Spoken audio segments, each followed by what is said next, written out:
This is what divorce really looks like, through a kid's eyes. No one ever says we're breaking apart until it's already happened.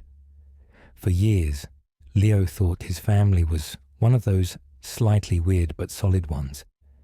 His dad, Charles, was a literature professor who corrected strangers' grammar and talked about Kafka at dinner.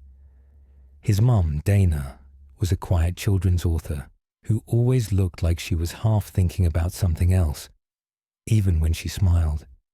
And Leo was 13. That meant his brain was all static and hormones and guitars. He didn't notice the cracks at first, the dry way they spoke to each other, the way dinner started with 3 people already annoyed, the way Dana always said, "your father," instead of Charles. It was subtle at first, until one day Charles sat him and his little brother Miles down in the living room and said, very plainly, "Your mother and I are separating." Leo blinked. Miles looked at him, unsure if it was a joke. Charles kept going like he was reading from a press release.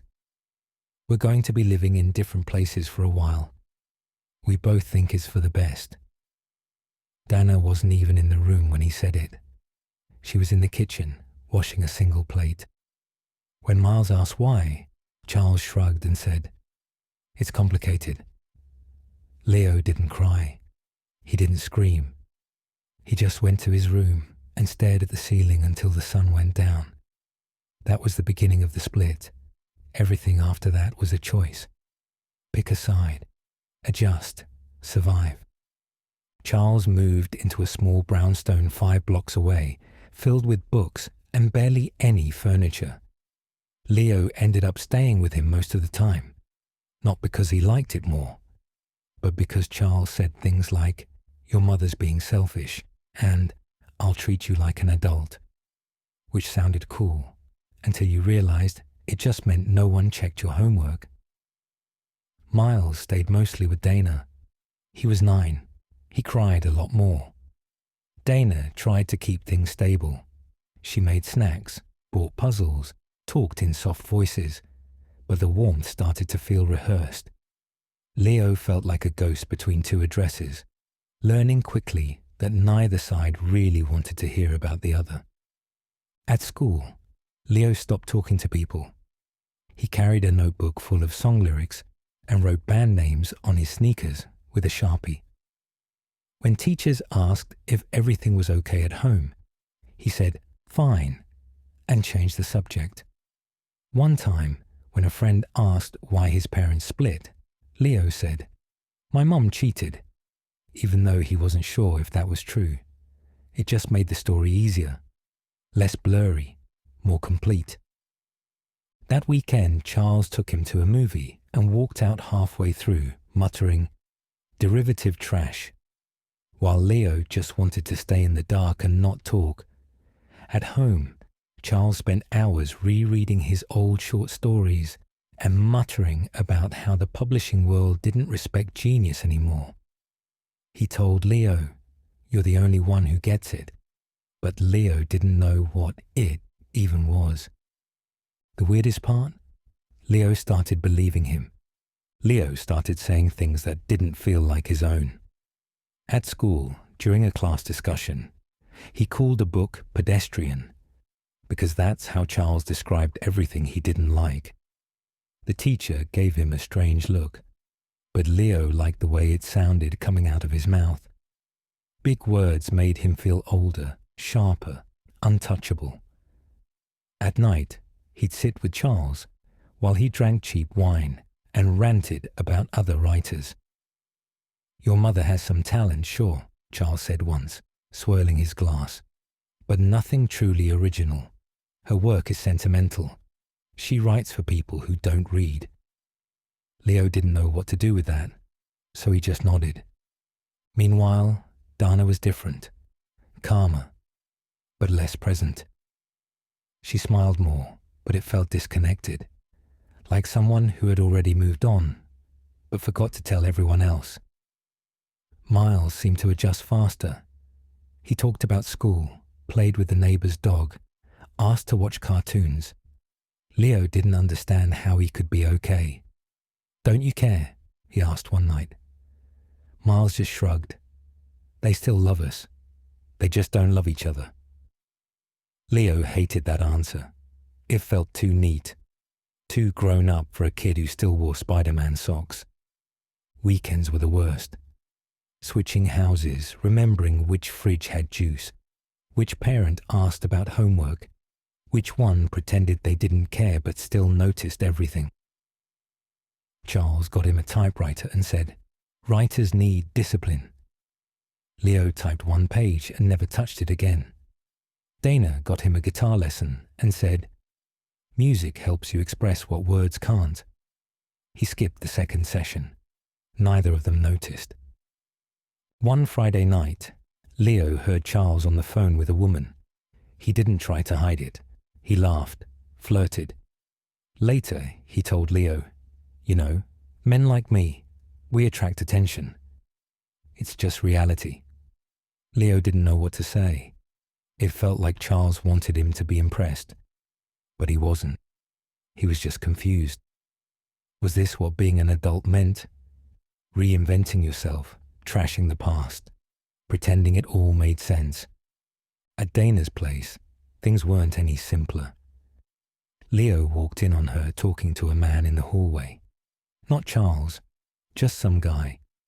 He had a clean jacket and the kind of laugh that made Leo uncomfortable. Later that night, Dana asked, "You okay?" Leo shrugged. "Sure." She nodded and kissed his head like everything was normal. But Leo didn't want normal anymore. He wanted someone to be honest, to stop smiling through everything and say, "I'm scared too." Instead, he wrote angrier songs, drew skulls in the margins of his notebook, started cursing under his breath when no one was listening. He wasn't acting out. He was adjusting, learning how to exist in two homes where everyone had secrets and no one wanted to admit they were the reason for anything. One night, Charles said, "You're different now, more mature." Leo just looked at him. Mature. He felt hollow, like a version of himself that was still forming, but made of pieces from two people who were falling apart and pretending they weren't. Leo started lying without even thinking about it. He told his teacher he read the entire assigned novel, but he hadn't touched it.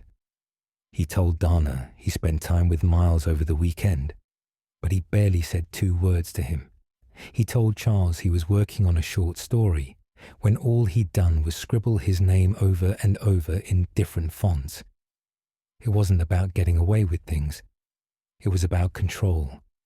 In a life where everything was split and nothing belonged to him, lying was the only thing that felt like his. One day at school, he got caught plagiarizing. Not from a classmate, from his dad. He copied entire paragraphs from one of Charles's old essays and turned it in as his own. He didn't think anyone would notice, but the teacher did. Called it out in front of the class, asked him to stay after. Leo stood there, arms crossed, pretending he didn't care, even though his heart was pounding. "I expected better from you," she said. "You're smarter than this." Leo shrugged and walked out. He didn't apologize. That night, Charles didn't even get mad. He seemed flattered. "Well, it was good writing," he said. "At least you have good taste." Leo didn't know if he was joking. Maybe he wasn't. Maybe Charles thought that was bonding. He poured another glass of wine and started talking about his book deal that fell through back in '93. Leo tuned him out. At Dana's place, things were even quieter now. Miles had started stuttering again. Just little moments, when he was tired, when he got nervous, when he tried to talk too fast. Dana noticed. She spoke to him gently, tried to comfort him, but Leo could tell she was panicking. One night she whispered on the phone, "It's getting worse." Leo didn't know who she was talking to. He didn't ask. He just stood in the hallway, listening, feeling something cold settle in his stomach. Later that week, Leo walked in on Charles and a student. She looked barely older than Leo. They weren't doing anything inappropriate, just laughing, sitting too close. But it was enough. Leo stood in the doorway until Charles noticed. "This is Naomi," he said, like it was no big deal. Naomi smiled. Leo didn't. He turned and left without saying a word. That night, he got drunk for the first time, stole half a bottle of whiskey from the top of a cabinet, and drank it alone in the backyard. It burned, and it made him sick, but for a few minutes, the noise in his head quieted down. The pressure loosened. He felt weightless and invisible, like no one could reach him even if they wanted to. He didn't tell anyone. He didn't have to, because the next day, Dana showed up at Charles's place early. She didn't knock, just walked in and found Leo on the couch, with a headache and glassy eyes. She didn't yell, didn't ask questions, just stood there, staring at him like he was someone else entirely.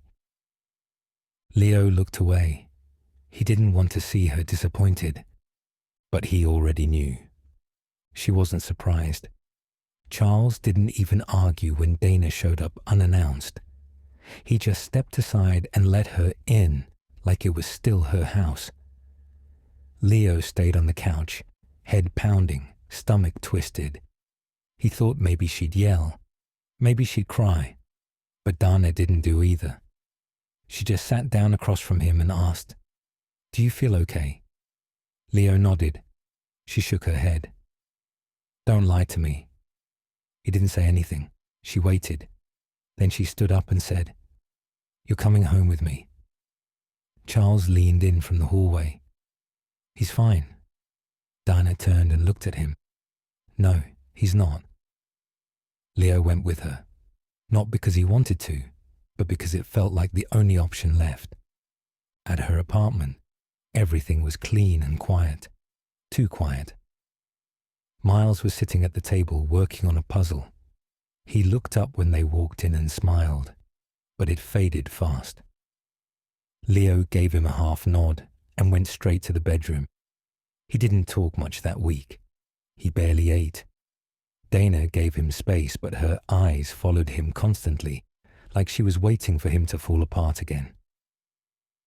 On Thursday night, Leo came into the kitchen and found Miles crying. He was trying to open a juice box and couldn't get the straw in. It should have been funny. It wasn't. Leo knelt down and took it from him. "Here." He poked the straw in and handed it back. Miles wiped his nose and looked at him. "Are you going to leave again?" Leo froze. "What?" "You don't stay anywhere now," Miles said. "You always leave." Leo wanted to say something comforting, something smart, something big brotherly, but all he said was, "I don't know." Miles nodded like he expected that. Then he whispered, "I hate this. I hate them being apart." Leo sat down next to him on the floor. "Me too." The next morning, Leo woke up to Charles yelling in the hallway. He'd shown up without warning, demanding to see his son. Dana stood in the doorway, arms crossed. "You don't get to barge in and pretend like everything's normal." Charles snapped back. "He's my kid too." "Then act like it," she hissed.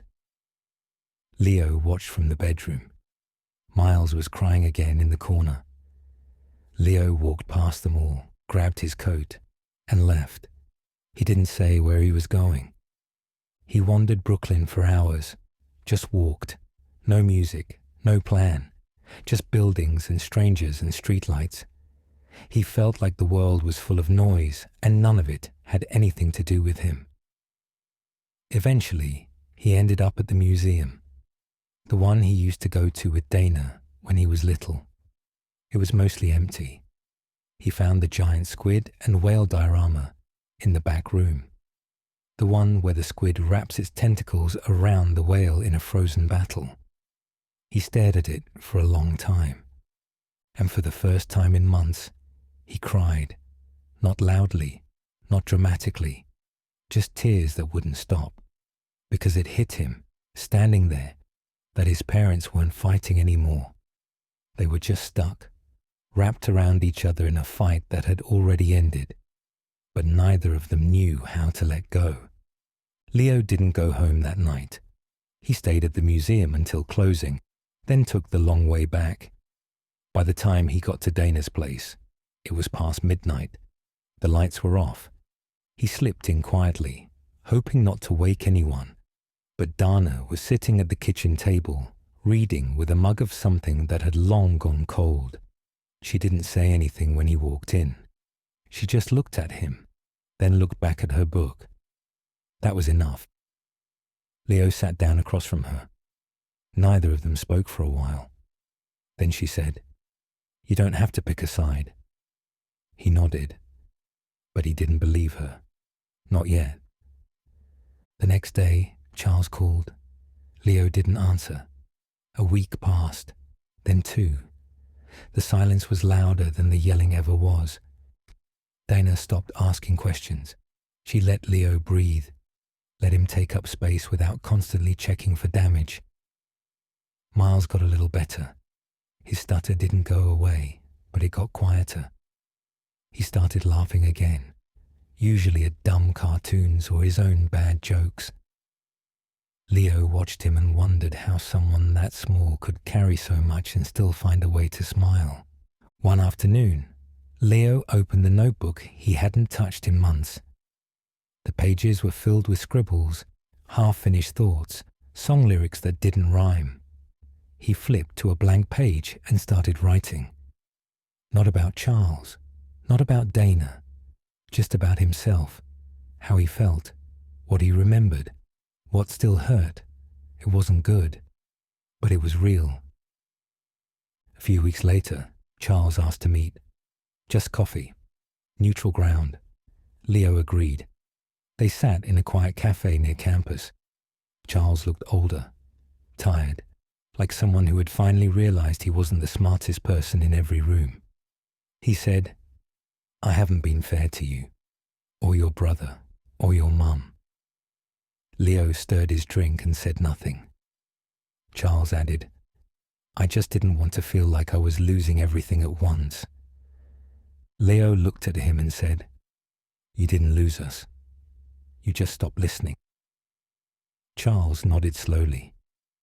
"I'm trying to be better." Leo didn't promise anything. He just said, "Okay."